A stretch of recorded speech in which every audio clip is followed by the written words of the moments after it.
మీరు మరలా ఏ రోజు ఇంటికి వెళ్ళే మార్గం నుండి వెళ్ళరు.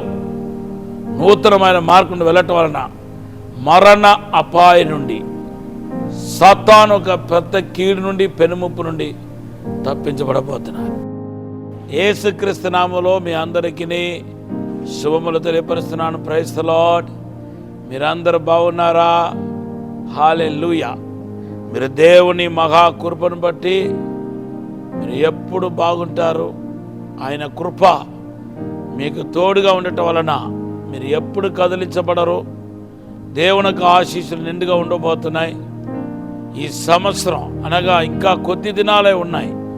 మన నూతన సంవత్సరంలో ప్రవేశించబోతున్నాం. ఈ నూతన సంవత్సరంలో ప్రవేశించే లోపల ఏదో ఒక అద్భుత కార్యం మీ జీవితంలో జరగబోతున్నాయి. ఆ విశ్వాసంతో మీరు ఈ ప్రవచనం పట్టుకొని మీరు ముందుకు వెళ్ళండి. దేవుడు మన దీవించునుగాక. ఈరోజు దేవుడు మనకిచ్చిన వాగ్దానం యెషయా గ్రంథం 54:10. దేవుని బిడ్డలారా,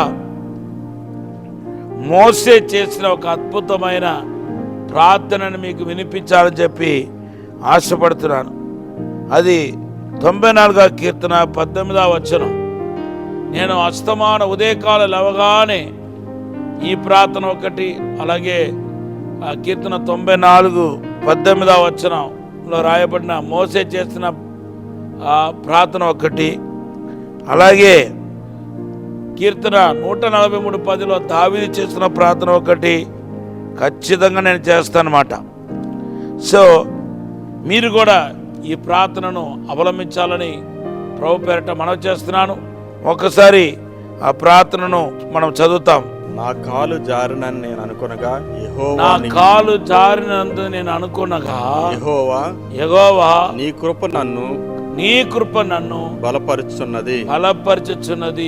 చూడండి, మనిషి యొక్క కాలు అంటే ఇక్కడ మనిషి యొక్క జీవితం.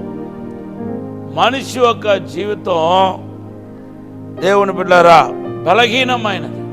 ఎంత బలహీనమైనదంటే కొన్నిసార్లు చిన్న చిన్న విషయాలకు మనం కోపడుతూ ఉంటాం.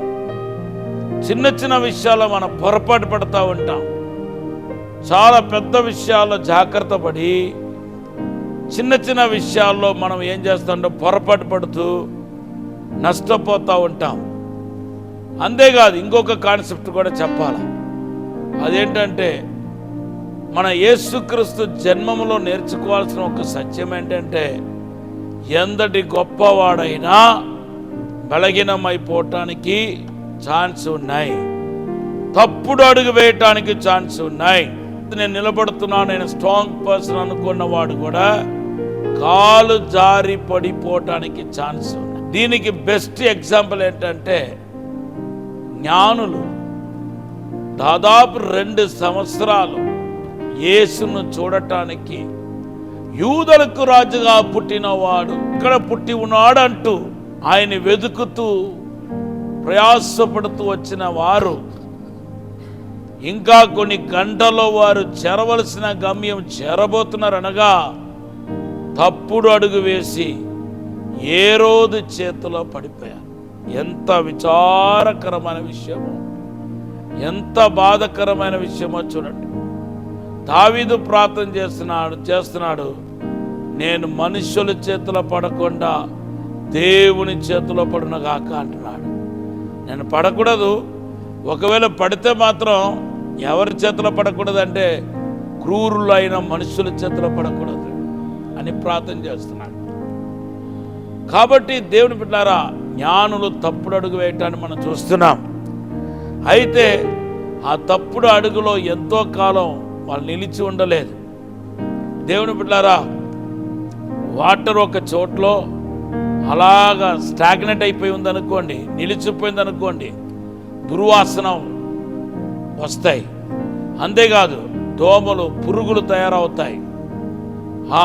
దాన్ని బట్టి ప్రజలు అస్వస్థతకు గురి అవ్వాల్సి వస్తాయి. ఆత్మీయ జీవితం కూడా అంతే. మన ఒక బలహీనతలో, ఒక పాపంలో నిలిచి ఉంటే ఆ వ్యక్తిలో మరణం నిలిచి ఉంటుందని మన పరిశుద్ధ గ్రంథంలో చూస్తున్నాం.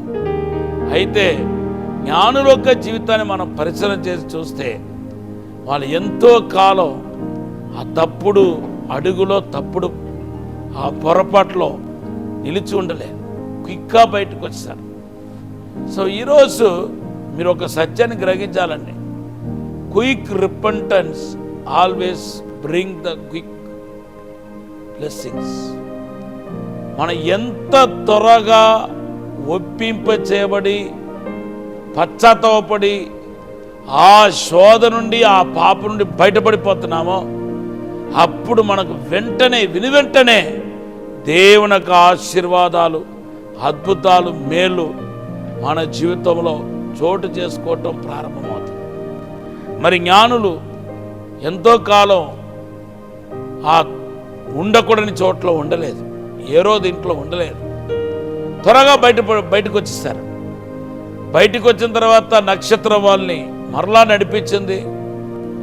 వాళ్ళు యేసు ఉన్న చోటుకు, యేసు ఉన్న ఇంటికి వెళ్ళినట్టుగా మత్తయి సువార్త 2వ అధ్యాయం 11వ వచనంలో మనం చూస్తున్నాం. యేసును కలుసుకున్నారు, కానుకలు అర్పించారు, ఆరాధన చేశారు. తర్వాత చూస్తే జరగబోతున్న కీడు నుండి, ఇదే ఇంపార్టెంట్, జరగబోతున్న పెద్ద కీడు నుండి తప్పించబడ్డారు. మత్తయి సువార్త 2వ అధ్యాయం 12వ వచనం చదివితే, దేవదూతల చేత హెచ్చరించబడి మరలా మీరు వచ్చిన మార్గం వెంబడి వెళ్ళవద్దు, హేరోదు దగ్గరికి మరలా వెళ్ళవద్దని దేవదూతల చేత హెచ్చరించబడి వేరే ఒక్క మార్గం ద్వారా వాళ్ళు చేరవలసిన గమ్యాన్ని చేరుకున్నట్టుగా మన పరిశుద్ధ గ్రంథంలో చూస్తున్నాం. అవును, వచ్చిన ద్వారం ముయ్యబడింది, కానీ కొత్త ద్వారం తెరవబడింది, కొత్త మార్గములో నడిచారు. యెషయా గ్రంథం 43:18-19 ఏమని రాయబడి ఉందంటే, పూర్వదినాలు మీరు జ్ఞాపకం చేసుకోవద్దు, ఎందుకంటే దేవుడు సమస్తాన్ని నూతనపరుస్తున్నాడు, నూతన మార్గం మీ కొరకు ఉంచబడి ఉంది. కథ కాలంలో కొన్ని శోధనలు మీరు పడిపోయింది వాస్తవమే, కొన్ని ఇబ్బందికరమైన పరిస్థితి ఎదుర్కొంది వాస్తవమే, కొన్ని అల్లగోళం మీ కుటుంబంలో జరిగింది వాస్తవమే, మీ జీవితంలో తుఫాను చెలరేగి మిమ్మల్ని ముంచెత్తినంతగా, ప్రాణ నష్టాన్ని కల్పించినంతగా మిమ్మల్ని ఒక ఊపు ఊపేసింది.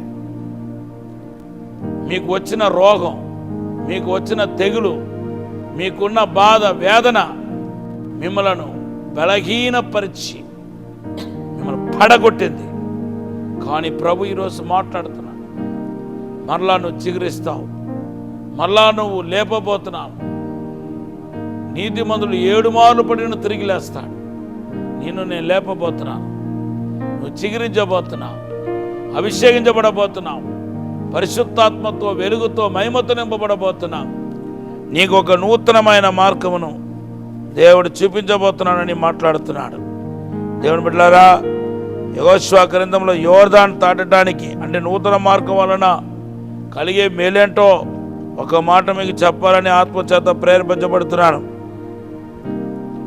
యోర్దాను దాటడానికి ఇశ్రాయేలు ప్రజలందరూ ఆతృత పడుతున్నప్పుడు దేవుడు సలహా లేకుండా, ఒక అద్భుతం అంటే జరగకుండా మనము యోర్దాను నదిని దాటలేమని మరి ఇశ్రాయేలు ప్రజలు గుర్తించి దేవుని వైపు వచ్చారు. ఆడు ప్రభు ఏమన్నాడు తెలుసా? మొదటిగా పరిశుద్ధపరచుకోమన్నాడు యెహోషువ 3:5.